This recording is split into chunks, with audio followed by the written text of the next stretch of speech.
System. The virus spreads primarily through droplets of saliva or discharge from the nose when an infected person. di expliquer leen ci taxawaay comité bi ci askan yi mooy feebar bi bu ñu waa Covid 19 ñu bëri ñu ngi koy wax corona kon tey dañu ñëw encore ci waxtaan pour ñu xool tey suñu waxtaan ci point spécial la ñu dem mooy élèves yi ñoo xam ne dañu commencé seen jàng talaata bi bu ñu dem nii suñu paree boobu tamit dañu jéem waxtaan tamit comité bi lu mu defoon diggante bi ba léegi mooy côté technique mooy ñoo xam ne ñun ñoo yor wér-gu-yaram kon pour reprise bi talaata lañ koy defee incha allah kon lu ñu ñaan mooy enseignants yi ñu ngi leen ñaan bu baax a baax pour ñu taxaw premier jour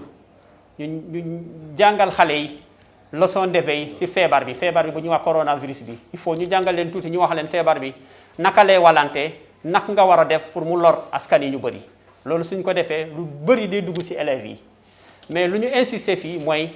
xale yi ñu bañ a lëkkaloo ñu bañ a nekk ba ensemble mooy distanciation sociale boobu suñ ko defee mooy les mesures barrières mooy élèves yi suñu duggee ci école bi war nañu d'abord toog ñoom ñaar ba ñett comme ni ñu koy faral di def loolu moom nguur bi wax na ko ba mu leer kon élèves yi dañu war a s'orienter boobu day fekk pour même su nekkee keneen am na feebar bi du laar ñeneen ñi loolu lu am solo la suñ ko defee ba pare tamit élèves yi war nañu takk seen masque loolu ñu ngi ñaan tamit directeur d'école yi proviseurs yi ñu taxaw bu baax a baax ñu bañ ko def négociation élève bu nekk parce que comité Covid 19 bu commune de Pire doté nañu élève bu nekk 3 masques kon masques yi dañu leen koy jox pour ñu koy takk kon élève bu nekk avant ngay dugg école ba nga génn école warloo génn benn yoon masque bi gis naa ñu bëri lu ñu takkee masque bi moom doyuma suma xel gémmiñ bi kese la ñu jàpp ñu bàyyi bakkan bi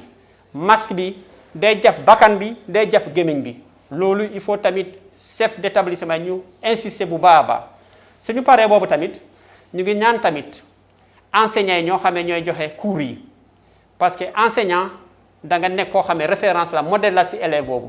enseignant boobu su nekkee takkaloo sa masque bi ngay bëgg a joxe ay cours élèves yi tamit dañu imiter ci yow suñu demee dañu def comme nu nga koy defalee ñoom tamit loolu lañu koy defaree kon enseignants yi ñooy d'abord nekk en première ñooy joxe modèle boobu ñooy joxe exemple boobu kon ñu ngi ñaan enseignants yi ku nekk soo dugg école war nga takk sa masque bi day jàpp gémmiñ bi day jàpp bakkan bi warloo ko génn benn yoon ba nga pare dispenser sa cours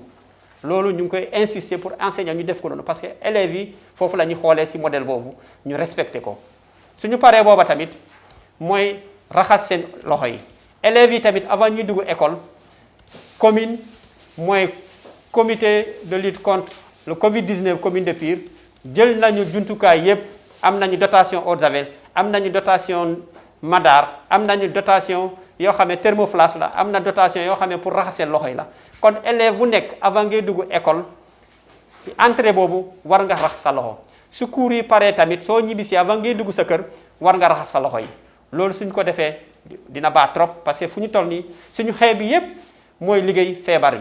feebar bi mooy virus boo xamee kenn gisu ko dañu xeex koo xamee gisuloo ko kon ngeen xam xeex bi du neex day metti loolu kon il faut ñu góorgóorlu suñu góorgóorlu rek incha allah si commune de Pire moom dañu xeex daaneel feebar bi duñ fi dugg suñu paree booba tamit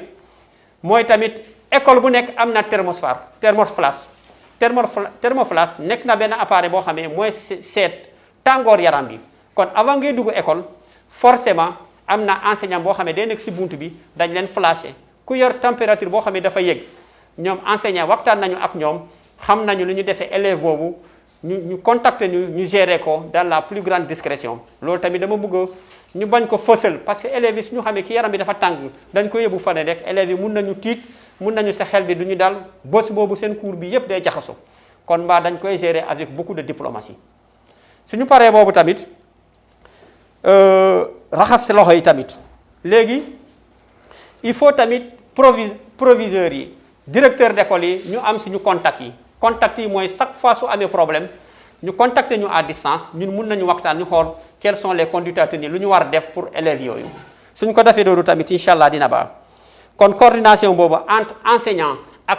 infirmier responsable de la structure ak comité bi moom il faut ku nekk nga am sa contact sa morom pour chaque fois su amee problème rek ñu mun si taxaw ñu xool lu ñu war a defee suñ ko defee noonu nag yaakaar naa dina baax kon ñu ngi réitérer encore suñu propos yi wax enseignants yi wax proviseurs yi wax directeur d'école yi ñu bañ a caaxaan ci port des masques. Le port des masques est obligatoire dans l'enceinte de l'école ci biir école bi benn élève warul nekk ci école bi takkul masque boobu duñ amul négociation ku takkul masque moom ñu jël mesure pour wax ko ramener l'enfant à la raison parce que ay élèves lañu ay xale lañu surtout soo demee ci CM2 bi gis nañu sax ay xale élèves yi ñoo xam ne teel nañu dugg école 11 ans lañu am xam nga xale bu am 11 ans xamul lu bari ci àdduna kon dañ koy tete rek pour wane ko feebar bi du caaxaan suñ ko defee noonu moom day léegi am na benn cas particulier am na yeneen élèves yi ñoo xam ne dañoo am ay feebar ñoom élèves yi ñu bari ñu am feebar yi comme li ñuy wax asthme ñoo xam ne ay cardiopathe lañu ñoo xam ne dañoo am problème xol am na tamit ñoo xam ne ay diabétique lañu ko dina loolu tamit dama bëgg directeur d'école yi le proviseur ñu recenser ñu élèves yooyu ñu def leen un focus spécial ñu xam nguur bi lan la wax ci catégorie élèves yooyu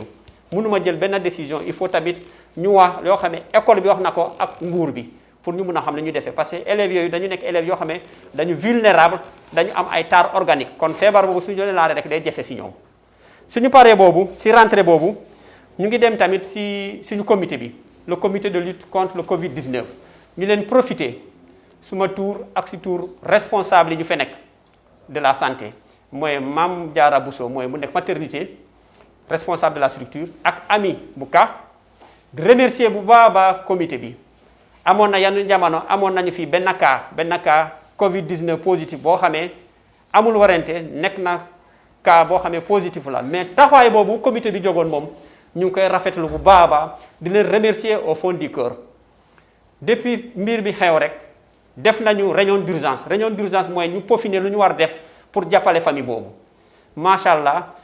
def nañu lu ñu war def jàppale ñu famille bi même ñun ñoo xam ne tamit dañu nekkoon en quarantaine ñoom ñëpp jóg nañu ñu xool lu ñu war a def ñu jàppale ñu kon daal il faut tamit ñu remercier pour wax ne daal askan Pire tund waa Pire comité bi mu ngi fii ci askan yi pour xeex bi mooy ci côté wér-gu-yaram kon comité boobu moom jaajëf ñu ngi leen remercier ci taxawaay boobu pour wane tamit feebar bi fu ñu toll nii tey mu ngi wax nii ak yéen amul fii Pire benn nit yorul feebar boobu am nañu sens cas boobu dañ ko gérer rapidement ba yàlla def ñu référé ko suñu borom yóbbu ko mu faatu ñu ngi profiter di jàllale famille bi di leen massa coono pour wane tamit feebar boobu du caaxaan feebar boobu mu ngi ci dëkk bi su ma waxee dëkk bi rek mu ngi ci tund bu ñu wax Sénégal kon ñun il faut ñu góorgóorlu bu baax jël loo xamee suñu jumtukaay lañu pour feebar bi bañ a dugg fii suñu paree boobu tamit remercier encore réconfort social bi mooy nag mooy nit nga toll ci jafe-jafe bu toll comme nii nga yor feebar bu toll comme bu ñu wax coronavirus nit yëpp ñu xam kii feebar bi laal na ko comité bi boo xamee mairie de la commune de Pire ñoo ko dirigeanté mais ay doom Pire yi ñooy def seen alal boobu moom la ñu jël tamit pour ñoo xamee soo demee ci dispensaire lu ñu takk ak masque soo demee dispensaire lu ñu jël comme saabu dispensaire yëpp su ma waxee mooy cas mooy Pire mooy maternité xaalis boobu comité bi moo ñu koy jox ñu jëfandikoo pour dispensaire bi depuis ñu commencé xeex bi ba léegi amul benn yoon ñu def ko requête ci comité de lutte contre Covid-19 commune de Pire chaque fois su ñu defee expression des besoins rek suñu ko defee suba ngoon ñu dégager xaalis boobu ñu dem jënd matériel bi pour xeex bi kon ñu leen profiter vraiment di leen remercier seen taxawaay bi am na solo loolu surtout temps boobu fu ñu gënoon xam impact comité bi mooy keroog bu ñu amoon suñu premier cas lu ñu defoon comme taxawaay bi jour boobu malade bi tamit ñu defoon yépp en quarantaine bi def nañu seen dimbal depuis ñu jóge foofu tamit delluwaat seen kër ñoom tamit délégation bi le maire de la commune de Pire son adjoint ñoo ko dirigeanté ñu dem seen kër remercier leen def ci encore jàppale assister à la famille bi loolu rafet lañu ñu ngi leen remercier bu baax suñu paree boobu tamit mënuñu vraiment terminer suñu interview sans vraiment remercier le maire de la commune de Pire mooy Serigne Mboup pour dalal xelam pour wax ko ñu fi bàyyi fii ñoo xamee mooy comité bi Abdou Aziz Ba mooy nekk le premier adjoint du maire mooy nekk coordinateur bi mais vraiment def na liggéey lu am solo heure boo ñëwee maire yi yaa ngi koy taxaw fii heure bu li xaw rek mu ngi taxaw pour vraiment xeex bi dem ci kanam kon vraiment ñu ngi profiter remercier askan yi yëpp pour wane leen daal xeex bi ñun la mais am na loo xam ne gis naa ko ma ngi commencé tiit gis naa fan yi nit yi dañu weer dafa mel comme feebar bi commencé nañu wax jafajee alors que bés bu nekk ñu ngi dégg si télé bi cas yi ñu ngi gën a yokkaat mais soo jógee si dëkk bi soo demee si marché bi nit yi takkat ñu masque duñu takk ay masque ou bien suñu gisee yow wërgu yaram nga nekk ou bien ñu xam yow si comité bi nga nekk suñu la gisee rek ñu commencé takk seen masque masque boobu ñu ngi leen ñaan askan yi tekku leen masque yi pour Carvalho tekku leen masque bi pour Mame Diarra Bousso tekku leen masque bi pour Ami tekku leen masque bi pour Adama Diagne El Hadj Adama Diagne ou bien pour Mamour Diop da ngeen teg pour seen wérgu yaram askan yi ngir yàlla takk leen masque yi ngir yàlla takk leen masque bi ñu xeex si feebar bi amul caaxaan ñu ngi leen ñaan ngir yàlla takk leen masque bi foo leen mun a dem takk leen masque bi soo jógee sa kër génneel masque bi raxas ko ba mu set soo jógee foofu avant ngay génn takkal encore benn masque loolu kese laa leen ñaan parce que suñ ko defee noonu rek dina baax gis nañu tamit ngoon yi xale yi commencé nañu di football gis nañu ay place publique nit ñu ngi toog loolu nguur bi tamit daf koy tere bu ñu ko fàttee ñu continuer à tamoor parce que xeex bi jeexul dafa mel mu ngi soog a commencé kon su nekkee loolu laa leen vraiment partagé ak yéen di leen remercier di leen wax xeex bi mu ngi continuer ñu góorgóorlu ñu jàppale ñu fàtte tamit comité bi mu ngi fii ba léegi ku si am doole nga bëgg a jàppale si comité bi bul am ñaari xel parce que xaalis bi yépp pour askan yi la pour waa wér-gu-yaram la kon loolu laa am partagé ak yéen di leen remercier bu baax merci. salaamaaleykum ñu ngi nuyu ñëpp nuyoo bi nag ñu si jiital kilifa diine yi boo nuyoo sëñ Mansour Cissé rek nuyu nga kilifa diine yëpp di nuyu aussi kilifa aada yi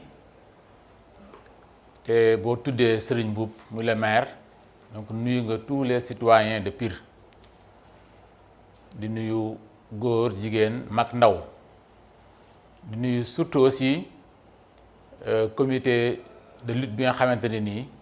par arrêté la ko fi maire installé si seen taxawaay seen abnégation seen courage seen lucidité seen engagement donc depuis que bi mbas mi taxawee ba tey ñuy wax nag ci kàddu commission sociale et religieuse bi nga xamante ne ni imam Maodo Fall moom moo ko jiite bu ñu nee social dafa am pàcc bu yaatu ba nga xamante ne bi xeex bi tàmbalee ba tey depuis l'état ci kaw c'est ko jëloon en compte muy la dimension sociale état bi dégagé lu toll ci 1000 milliards pour xeex feebar bi waaye génn ci loolu 69 milliards pour jàppale askan wi nga xamante ne nii feebar bi laal na leen te ku nekk xam na ni naam feebar la waaye aussi économie réew mi dafa masaxal donc moo tax donc président dégage lu toll noonu pour jëmale ko ci askan wi mu jëm ci wàllu dund 69 milliards yooyu nag lu toll ci 1 million de ménages lañ ko jagleel commune Pire am ci 1298 mooy junni ak ñaar téeméer ak juróom ñeent fukk ak juróom ñett ménages yi nga xamante ne nii commune Pire bi am na ko waaye nag état aussi bi mu ko joxee tamit dafa am lu mu ko àndal lu mu ko booleel si 1298 ménages yooyu 803 ménages yi dañ koy génne si li ñuy wax bénéficiaires des bourses de sécurité familiale 495 des nag état sas waa commune bi sas comité bi pour ñu def ciblage ñu xool nag ñeneen ñi nga xamante ne nii xeex bi laal na leen donc ñu mën leen ko jox bi comité bi jotee loolu noonu ñu xam ni loolu matewul ndax bi ñu defee xayma bi mujj en 2013 gis nañ ni commune Pire rek ak li ko wër am na lu toll ci 1973 ménages donc muy ñaari junni ménages yu manqué tuuti donc des na moo tax ñu comité bi talal loxo monsieur le maire ak tous les conseils municipaux ne nag nañu jàpp ci appui élémentaire bi pour kat mu jéem a xaw a mën a mat si la mairie dégage une enveloppe de 11,8 francs muy fukki millions ak juróom ñetti téeméer donc teg ko ci table comité bi pour loolu ñu jëndee ko ay kit yokk ko ci li état bi indi Serigne Mboup en personne monsieur le maire ceeb teg ko ci li commune bi joxe woon ak li état bi joxe pour kat ñu toog waxtaane ci ba mën a daj ménage yi nga xamante ne nii jàpp nañ ni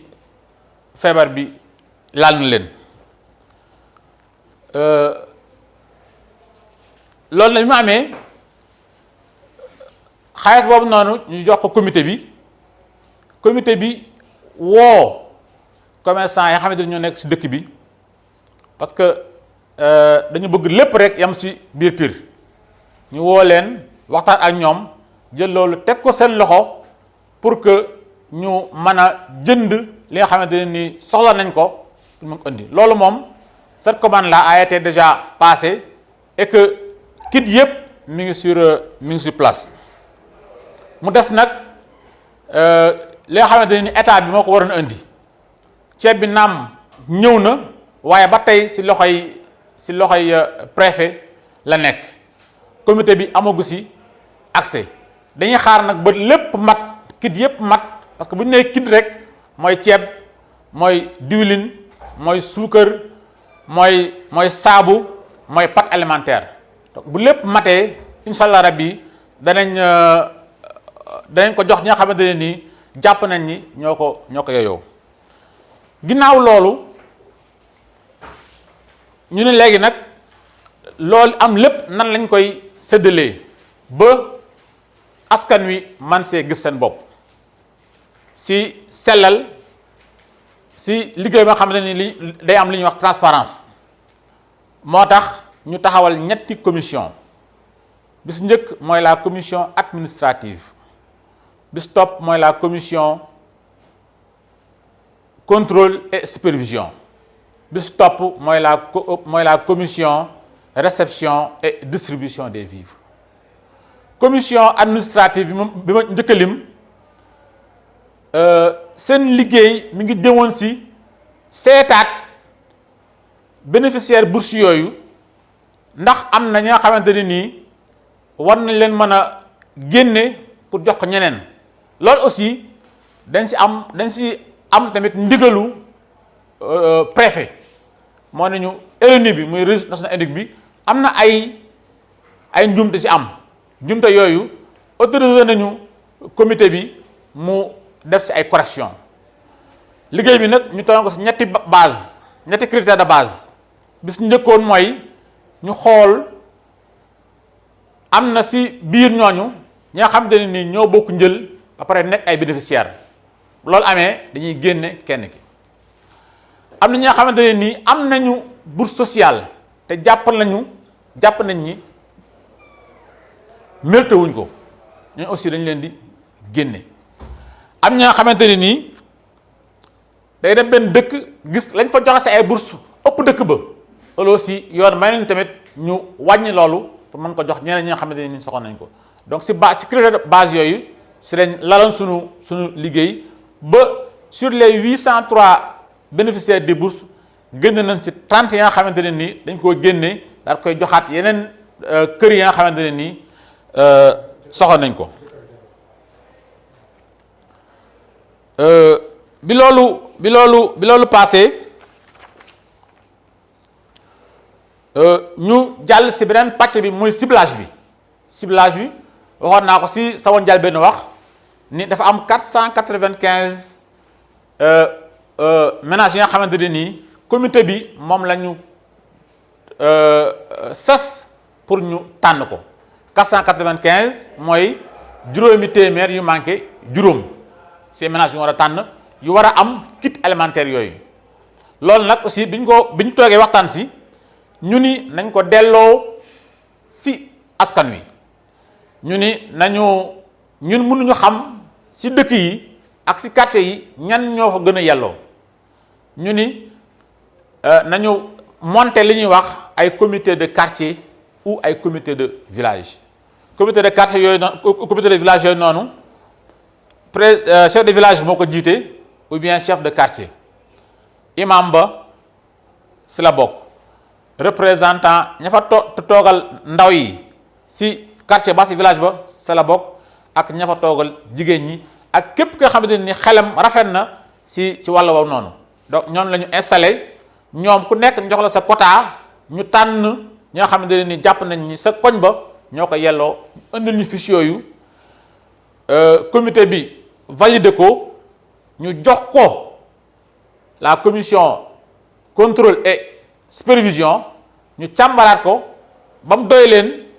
ñu jox ko nag préfet te moom moo am validation bu mujj bi donc liggéey boobu moom matal nañ ko ba pare loolu mooy 495 yi li maire bi joxe encore joxe aussi mu toll si 180 kit loolu tamit dañ ko boole si li ñu doon séddale si 495 yi ba jàpp nañ ni wax dëgg yàlla pire fii nii bu ménage yëpp jotul si ndimbal bi tamit si des du bëri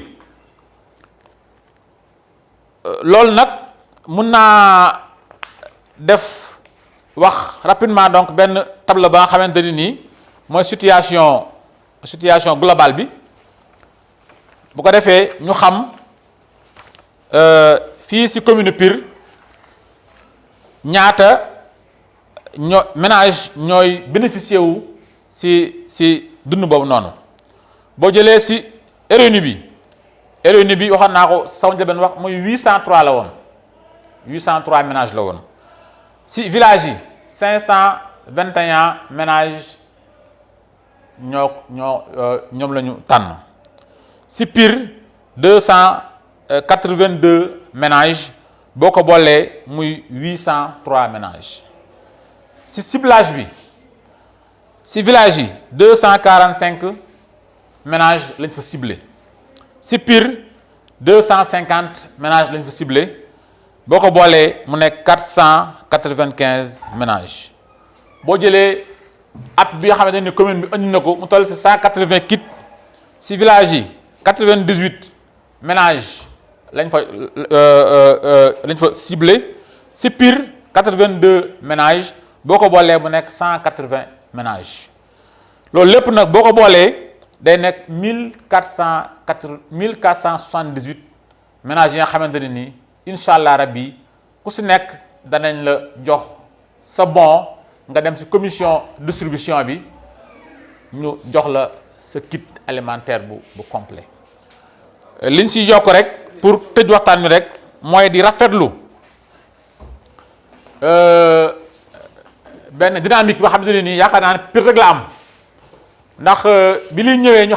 xam ni du matal dañoo waxtaan ak chef de village yi waxtaan ak chef de quartier yi ñu leen kat lii ñëw na waaye jàpp nañ fi mu toll nii ñëpp ko soxla ndax chauffeur ba daan liggéeyi lu mat ñaari weer ngi nii ma nga toog kaan xëy garage di liggéey ndax oto yi ñoo fa daan jaar lu mat ñaari weer ñu ngi toog donc lii bu ñëwee nañ ko waxtaanee ci penc mi ñu teg lépp ci penc mi bu ko defee ku nekk man see gis seen bopp loolu aussi di yàlla village yëpp ak waa Pire yëpp pour nangul ñu ko ba jàpp nañ ni Pire moom yaakaar nañ ni du fa am benn contestation ci wàllu dund bi nga xamante ni donc état bi ak la mairie ak le maire ñoo ko jàppale askan wi foofu laa yemale kàddu yi asalaamaaleykum wa rahmatullah auzu billahi mina sheytaani rajim bismillahi rahmaani rahim naa biñ sante subhanahu wa taala julli ci yonent bi sallallahu alayhi wa sallam man maa ngi tudd El Hadj Adama Diagne nekk conseil municipal président commission finance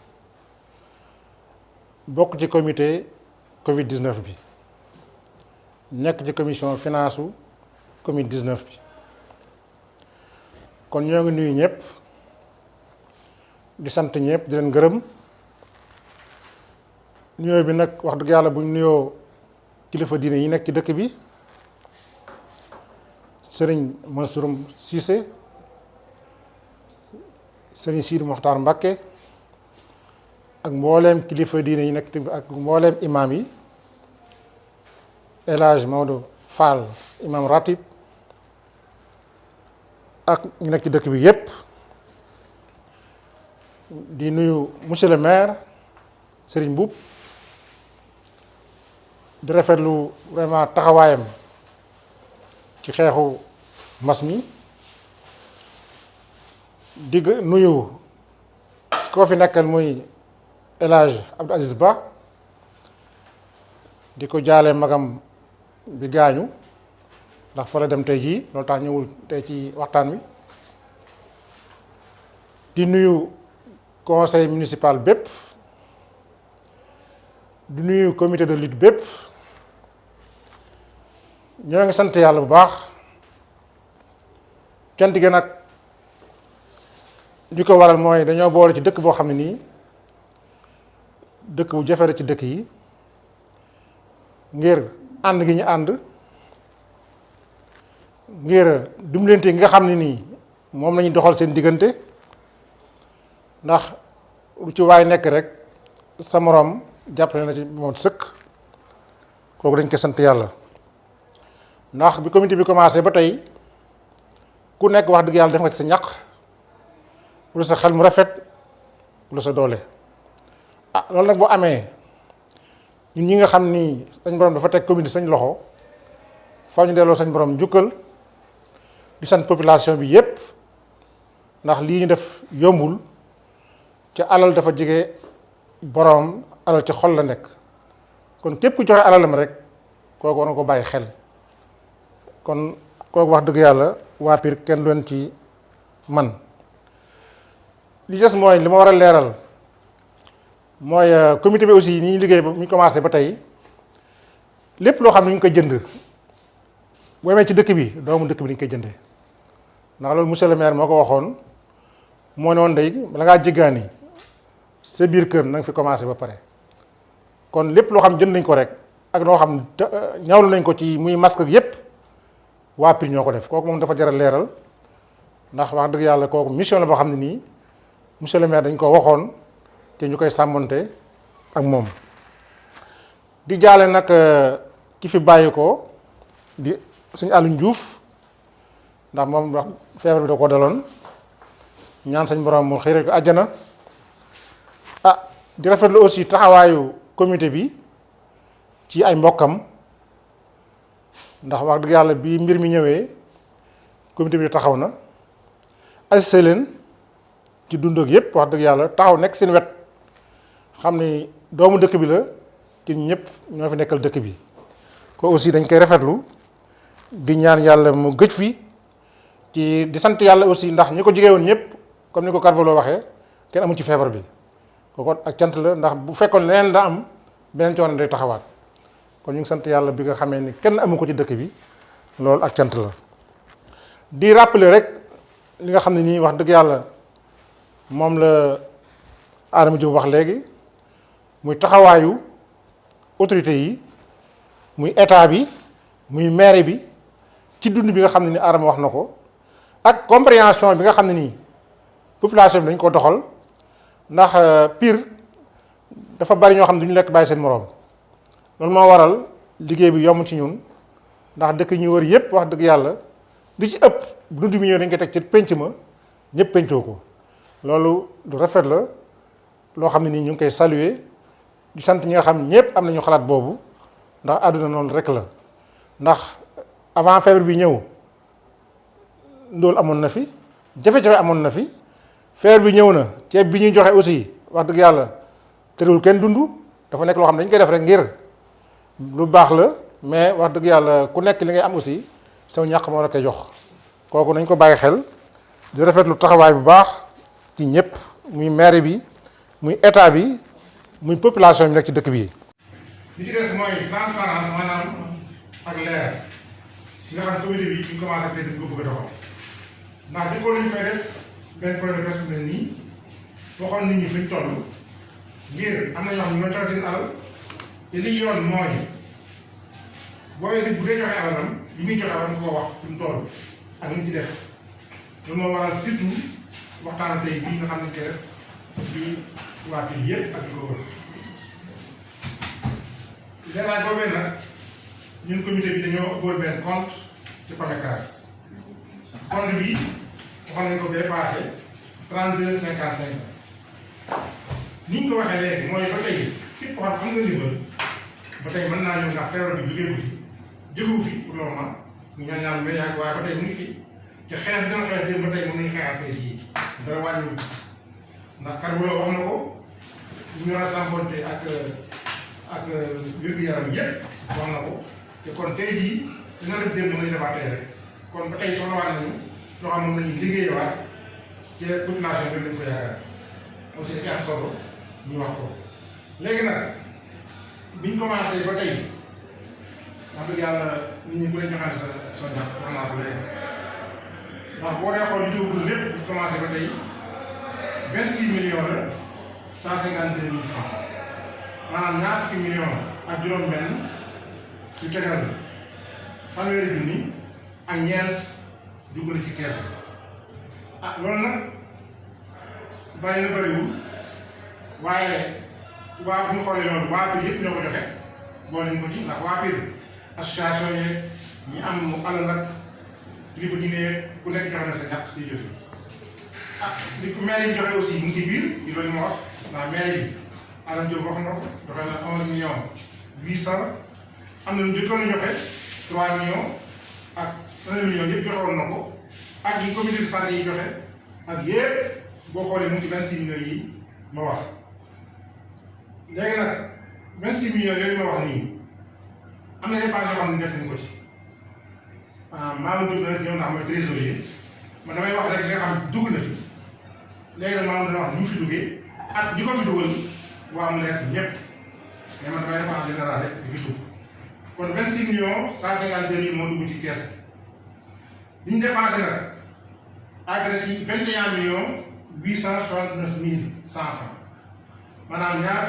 ñaar fukki millions ak benn yu tegal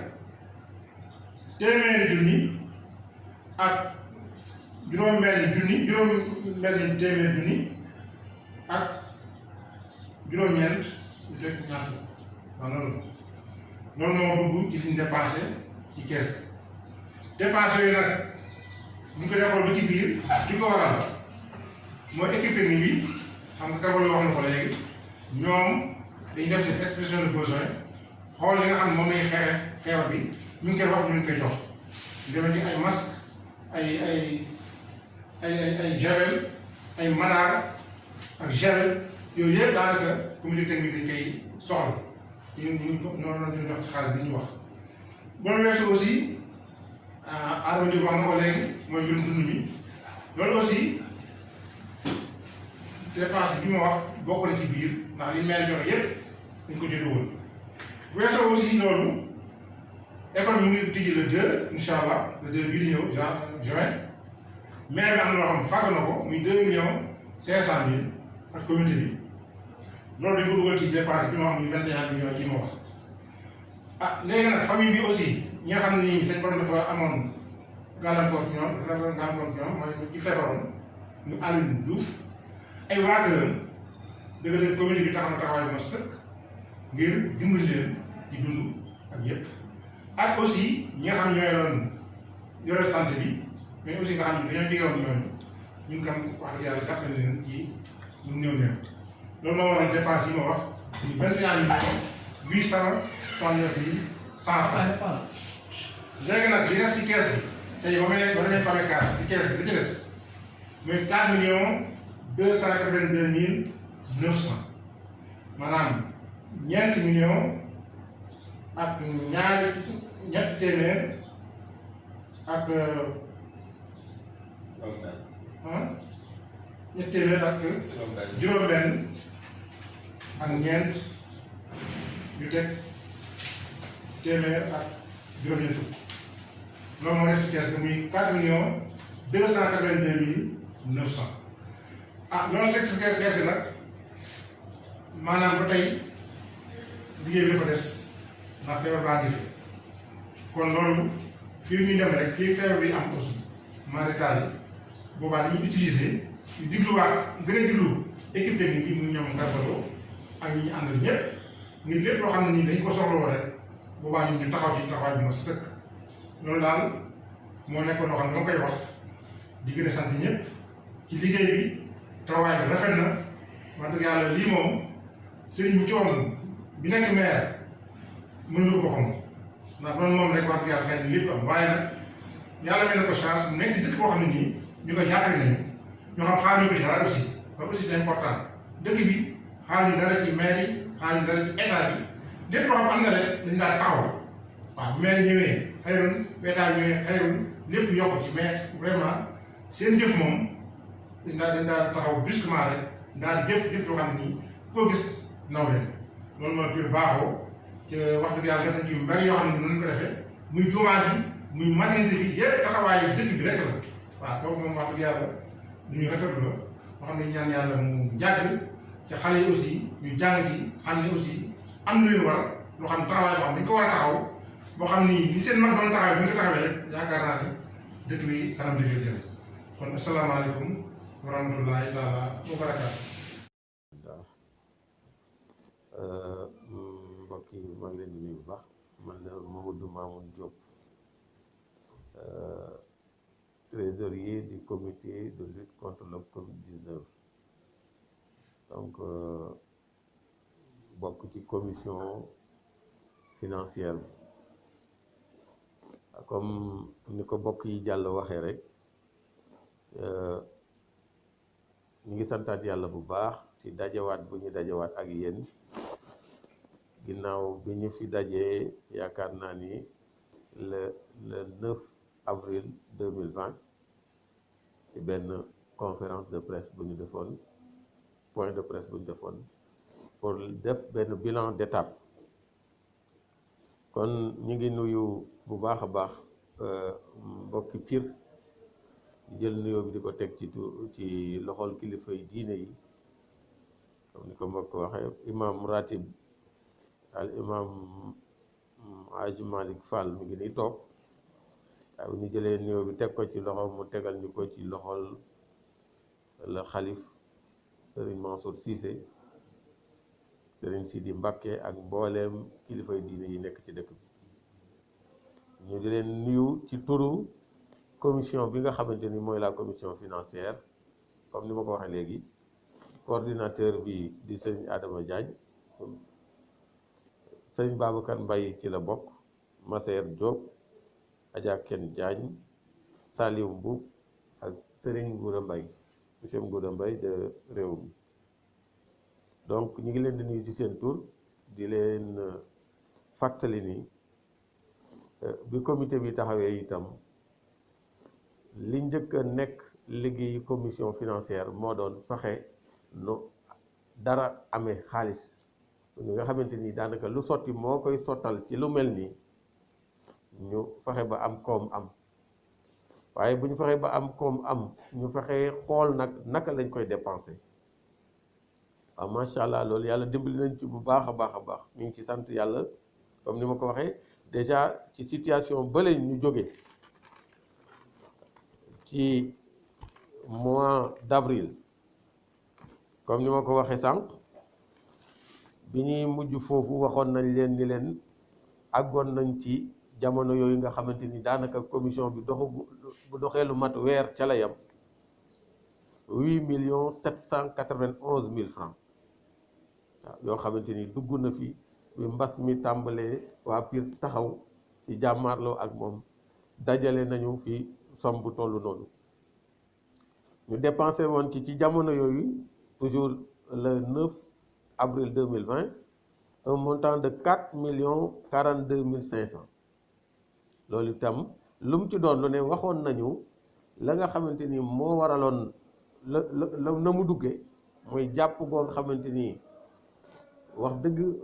doomi Pire yi xaaruñu ci dara kenn ku ci ne seet nga la nga man muy ci sa jëmmi bopp muy ci organisation yoo nga xamante ni nee na ci dëkk bi ay association kenn ku ne def macha allah waaw kon dépense yi àggoon na ci 4 42 500 mu desoon ci compte bi jamono yooyu 4 748 500 ca jamono yooyu itam nag wax nañ ni leen lii fi daje xaalis la du xaalis ndax booba ñun ñiy liggéey xam nañu li ñuy xaar lu mu doon xam nañ ni ginnaaw jafañ-jafañ yi feebar bi ànd na ak ay jafañ-jafañu yu mag a mag ci wàllu social te booba nit ñaa ngi ci woote ak wàllu waaye loo gis lu nekk rek dafa am liggéey dafa am yoon wuñ ko war a teg boobu li ñu jël dëñmal li nga xamante ni mooy wàllu jàngoro ji li topp ci ginnaaw bi wan nañu ko ndax bi mu fi nuyoo Pire kenn ku ne xam na ni bu ab taxawaay amul woon vraiment làmbaay dina ñaaw yàlla dogal nag vraiment comme ni ko mbokk yi waxee léegi rek lu war ci ab taxawaay Carvalho mi nga xamante ni moo yore côté technique bi wax na ko commande bu ñu def bu ngoonee ñu jox leen waaw ndax booy yebal ses soldats mu ñuy dem guerre da nga leen di jox munition jox leen ay armes su ko defee xaj na nga séntu ginnaaw ndimbalal yàlla nga mën a séntu ndam macha allah yàlla defal nañu sutura ci wet googu waaw lii nga xamante nag mooy volet social bi li taxoon ñu teg commission sociale et religieuse mooy xam nañ ni ab taxawaay war nañu ci te Adama Diop wax na ko léegi li ngeen dégg doonte maanaam séddale bi amagul wax dëgg yàlla ay taxawaay yu mat moo ci am dinañ ci ñëw léegi waaw kon commission bi taxawoon na macha allah ci li ma wax rek ci liggéey ci transparence mooy leeral gu mat sëkk dërëm bu fi dugg jóge ci askan wi jóge ci maire yi loolu ñu ngi leen ci sant bu baax sëñ Adama wax na ko léegi ni waa Pire xaaruñu maire yi xaaruñu état waaye nag muy maire yi muy état dañoo war a def seen warugar macha allah loolu dinañu ko seede en tant que membre du comité ni la mairie de Pire vraiment à la tête le maire Serigne Mboup ak conseil municipal bi lu ñu leen woo en tant que comité wala lu ñu xalaat ni war na fekk nañ ñu ci loolu dinaa ci ñëw ci ay détails waaye ànd nañu liggéey boobu ñu teg ko ci anam ya mu gën a leere macha allah donc transparence moom la ñu njëkk a teg mi kii ñi ko séq sax daana déjà rek wañ na ni daneen mënu fi am ab ànd bu ca ay imam nekkee mboolem parti politique yi nekk ci lépp lu ñuy def teg ko ci table ji wax dëgg yàlla kenn du ci def lu umpe parce que transparence du ay facture ak yooyu transparence système la boo xamante ni boo ko xasee bay teg wax dëgg yàlla ku rafet njort rek war naa mën a xam ni lii tegu na ci yoon muy doxalin woo nga xamante ni macha allah doxalin wu rafet wu ñu àndandoo la mais def ko ci efficacité parce que yenn saa yi dinañ la ni nangam waaye gis nga mbir boo ci jógee di faj da ngay xool la mat a faj d'abord la mat a faj lu mu doon lu ne commission bi taxaw na ci faj ko nam ko war a faje yaakaar naa ni loolu ñi ngi ko tàmbalee ci équipe technique bi comme ni ma ko waxee léegi ndax ñoom ñooy soldats yi nekk ci front bi seede nañ ni seen dara manqué wul alhamdulillahi rabbil alamin laneen lu mu doon tam commission bi war ko def ci ay jëflante ba bi mbas mi duggee ci taxawaay yi war ci ñi mu laal macha allah lépp commission bi taxawee na ko ci rafetal mu wuutu ci nag waa Pire mooy taxawaayu waa Pire rek def nañ ko nag kon ci efficacité macha allah parce que efficacité mooy li nga war a faj nga faj ko def nañ ko tam ci efficience li tubaab bi di wax efficience moom mooy xañ na mbir moo war a faj war ngaa xam ñaata koy faj bu dee ñaar fukk moo koy faj nga def ci ñaar fukk te bañ caa def fanweer waaw loolu wax dëgg yàlla bokk na ci li ñu dimbali ba tax liggéey bi alhamdulillahi rabbil alamin vraiment sant nañ ci yàlla bu baax a baax ñi sant kon bu baax waa dëkk bi comme ni ma ko waxee keroog bi ñu fi mujjee dañu lim ñi nga xamante ni yàlla dogal na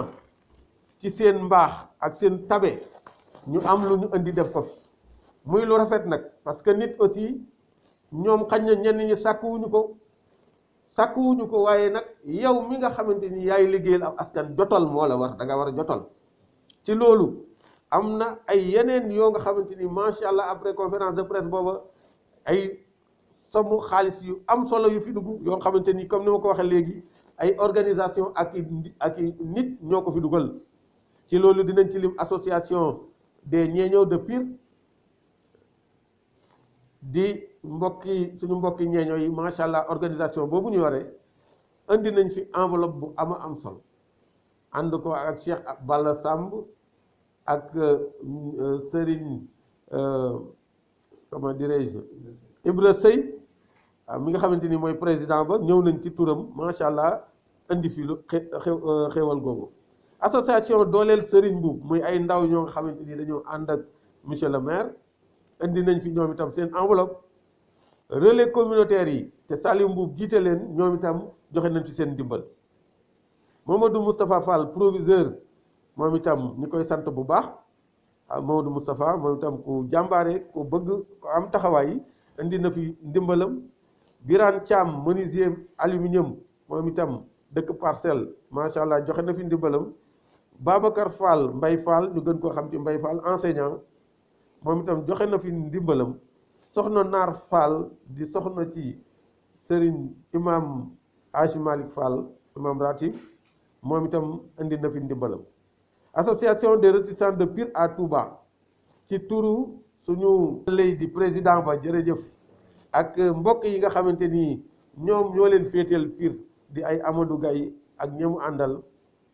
indi nañu fi ñoom tam ndimbal lu am solo mouvement wàllu Pire bu Mamadou Ndoye Bane suñu mbokk moom itam ak Masser Diop ak ñi mu ko àndal indi nañ fi seen ndimbal Serigne Talla Sène ci ginnaaw raay moom itam naka noonu Mansour Ndoye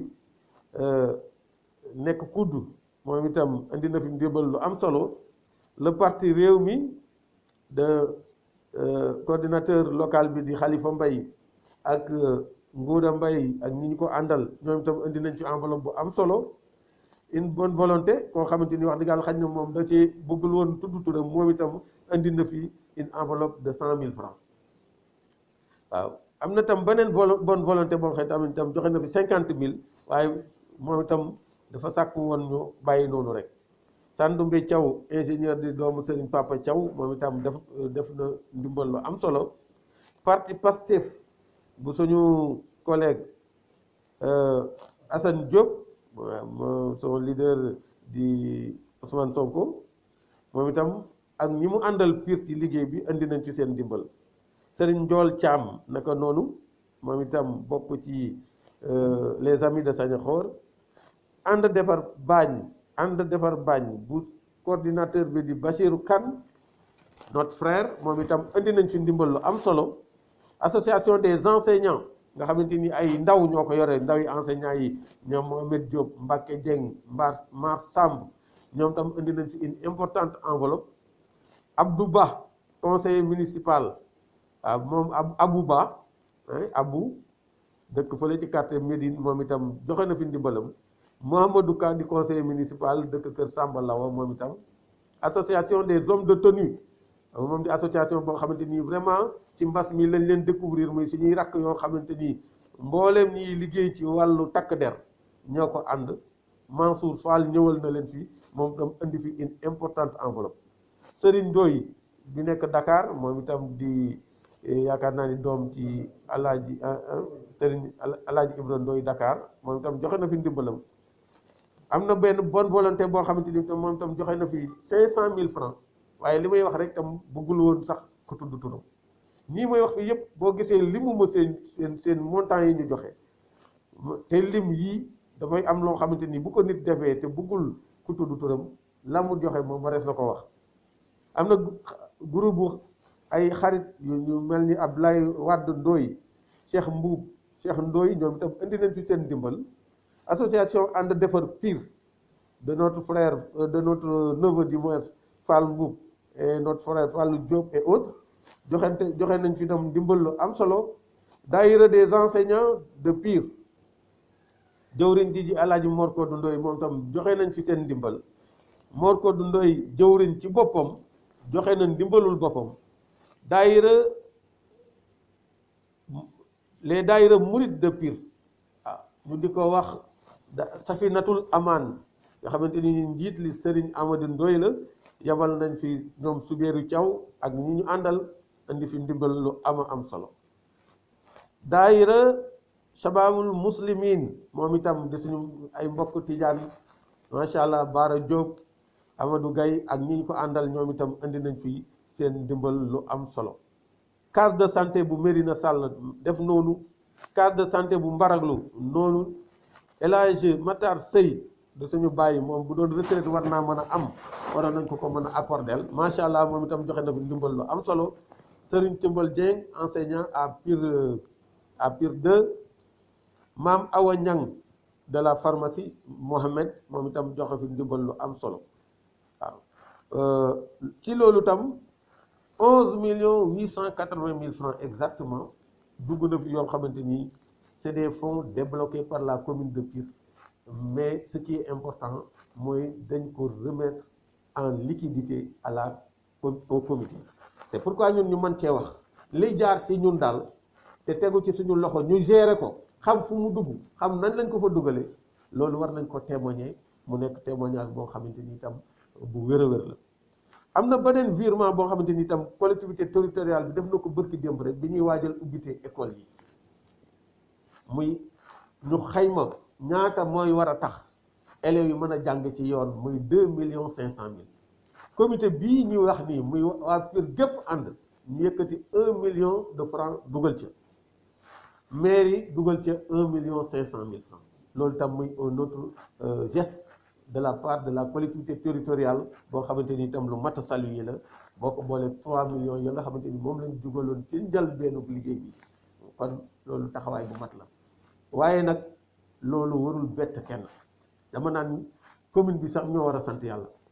ñoo war a sant yàlla bi leen yàlla joxee ay citoyens yu responsable ñu taxawaay bu mat macha allah loolu commune bu mu doon maire bu mu doon man de wax dëgg yàlla yaakaar naa ni ci aimerait être à la place de monsieur le maire Serigne Mboup ci am ay nit ñu responsable noonu am ay doomu aadama yu dëkke sa gox yoo nga xamante ni comme ni ko sëñ Adama Diagne waxee rek xaaruñu dara ci kenn waaye nag alhamdulilahi rabbil alamin ñu sant leen commune bi yàlla sant leen monsieur le maire yàlla bi mu defee li ñu war a def yépp ci ni ma ko waxee nii ca tàmbali ba ci digg bi ak lii ma wax nii ci ouverture de classe yi kon vraiment mën naa ni loolu day liggéey boo nga xamante ni ñi ko seq mooy les différents acteurs muy la collectivité territoriale la communauté piroise ak maanaam mbooleem ñi nga xamante ni ñoo seq mbir mi daal kenn ku ne la nga war a def nga ko ba mu mat si loolu nag yaakaar naa ni mooy modèle bi Pire joxe waaw te def ko ci àndin bu rafet ànd boo nga xamante ni kenn mënul ni dañoo def discrimination ci politique discrimination ci waaso discrimination ci diine wala ci dara ñëpp àndandoo dans un élan unique incha allah yàlla na ko yàlla gën a saxal c'est la leçon qu'il faut retenir nag leçon boobu la ñu war a retenir waa Pire retenir ko waaye nag c'est une leçon qu'on peut offrir aux autres communes mboolem autorités yi nga ñu ngi ko seqal rawatina léegi nii lañ jógee ak l'inspecteur du district de Tivaouane qui a salué vraiment le geste de la commune de Pire te geste boobu rek ni ma wax nii li ko may Pire mooy seen organisation waaw li tax yeneen communes yi amuñu ko tam manque d'organisation la parce que fii ëpp ñu ay moyens commune bi ëpp fi ay moyens waaye nag macha allah ci lii dañ cee wane organisation boo nga xamante ni itam organisation bu su war a roy la waaw il faut que nit ñi xam ni à un certain moment il faut qu'on fasse un certain dépassement ci wàllu ay politique wàllu ay lu mu mën a doon te jël objectif yi nga xamante ni moom la ñu am ñu teg ko ci suñu kanam liggéey ci te buñ ko defee yàlla dinañu defal résultat waaw léegi nag damay ñëw ci benn ci comme ni ma ko waxee rek ni les grandes dépenses parce que am na ci yoo xamante ni mat naa tudd parce que boo tuddee sëñ Adama Diagne wax na ko léegi nii on a eu des entrées globales à hauteur de 26 152 000 francs 26 152 000 francs voilà ni mu ko waxee léegi nii bari na bariwul bari na ci dëkk bu mel nii waaw waaye ñi nga xamante ni góor yi ko def xeeb nañ ko trop waaw dépenses yi nga xamante ni def nañ ko c'est à hauteur de 21 869 100 francs. Il reste présentement dans le compte ouvert à la PAMECAS un montant global de 4 282 900 francs. 4 282 900. loolu nag li ñu ko may mooy li ñu waroon a lijjanti nañ ko lu ñu war a taxaw nañ ca waaye fàggandiku ëllëg dafa baax waaw am na kilifa gu baax sëñ Abdoulaye yaakaar naa ne moo daan wax ni maanaam nit war naa moytu yàq ndax yàq yàlla da koo bañ ba pare bañ ci koy def loo xamante ni nag yàlla bañ na ko ba pare bañ ci koy def moom mat naa moytu yàlla nañ yàlla musal ci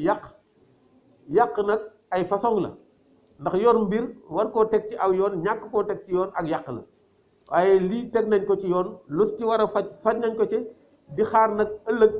te ñaan yàlla ñu faj ci leneen lu dul wàllu mbas mi waaw ci wàllu dépense yi dinaa ñëw rek ci ay dépenses yu mag yoo xamante ni comme li ma ko waxee rek les commandes yi nga xamante ni ay commande masque la dépensé nañ ci presque 1 million de francs waaw 500 000 380 000 330 000 45 000 yoo xamante ni li may wax rek ak ay commande masque la yoo xamante ni moom vraiment on peut l'estimer à hauteur de 2 millions. leneen li ci des mooy commande équipe technique yi loolu moom li ma ko waxee rek commande bi ci gën a ndaw dina mat 300 000 francs waaw kon te lépp loo nga xamante ni commandé nañ ko baat ak tontu la war a doon te defe nañ ko noonu macha allah ci dépense yooyu itam mën nañ ci tudd ceeb bi nga xamante ni bi ñu mairie joxe 11 880 000 moom la ñu commandé ci l'association des commerçants de Pire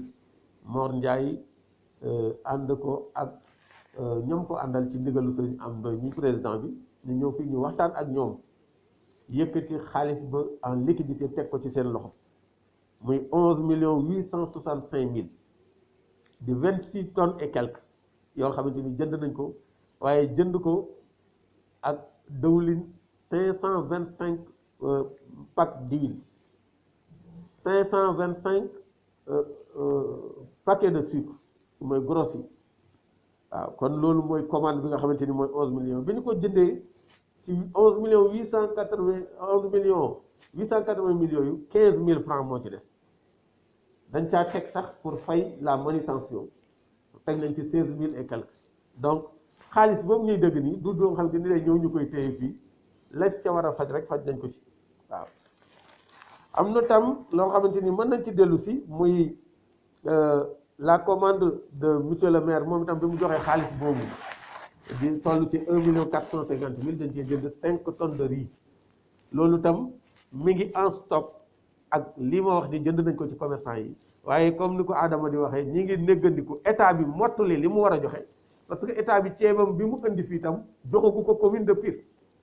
mi ngi ñu stocké fii en attendant ñoom ñi complété yi mu war a àndal waaye tant que matul nag ñoom nee nañ duñ ko mën a séddale waaye loolu la ñu bëgg a boole ak ceeb bi nga xamante nii moo fi ñëw te jóge ci loolu moo xam ne commande commerçant yi ak commande bi nga xamante ni monsieur le maire tam moo joxe xaalis bi ñu def ko muy xaalisu boppam di 5 tonnes yooyu ñu boole ko waxtaanee nañ ko nag def ay commission transparence bi am ci comité bi moom la ñu lawal mu dem ci quartier yi te damay tooñ sama mbokku njaay yi naan leen na law nag ba ca cin la waaw bu benn fépp wadd fenn noonu lañ ko comité bi bëggee waaw yàlla nañ ci yàlla dimbali lépp tegu ci ak leer ah li ci tegaat mooy commande bi nga xamante ni def nañ ko ci ay gel thermoflash et autres pour waajalaale ko ubbite gi itam àgg na ci 866 500 francs donc loolu mooy dépense yi nga xamante ni ay dépenses yu mag la mais li ci des ay 285 000 commande équipe technique moo ci mujj ah macha allah ni ma ko waxee rek wax dëgg yàlla lépp loo nga xamante ni daal war na ci lu war a def nañ ko di ñaan yàlla nag ànd bi yàlla na ko yàlla saxal yàlla na yàlla musal ci seytaane yàlla na yàlla gën a dooleel waa Pire yàlla nañu yàlla gën a kattanal te comme ni ma ko waxee léegi rek loolu moom yaakaar naa ni war nañu xam ni suñu borom joxoñ nañu lii tax dëkk bi mën a dem yàlla bu ñu joxoñ nag ñu aw fa ne waaye nii lépp luñ bëgg a lijjanti bu ñu ko tegoo ci yoon yi yàlla mën na def ñu am ko ci anam yëpp gën a rafete sëñ Adama Diagne wax na ko sànq nii dara may ñu maternité ba léegi lu dul loolu à hauteur de 78 millions dara may ñu suñu jumaa ji lu dul loolu à hauteur de plus de 120 millions waaw boo demee ci jumaa ji ñu nga fay fay salle boo xamante ni 8 millions la kenn xamul lu mu demee ndax kenn du ko yëg dynamique boobu lu tere nag ñu wëy ci loolu yaakaar naa ni cat ak seytaane rek moo ñu ko mën a teg yàlla nañ ci yàlla musal wasalaamualeykum wa rahmatullah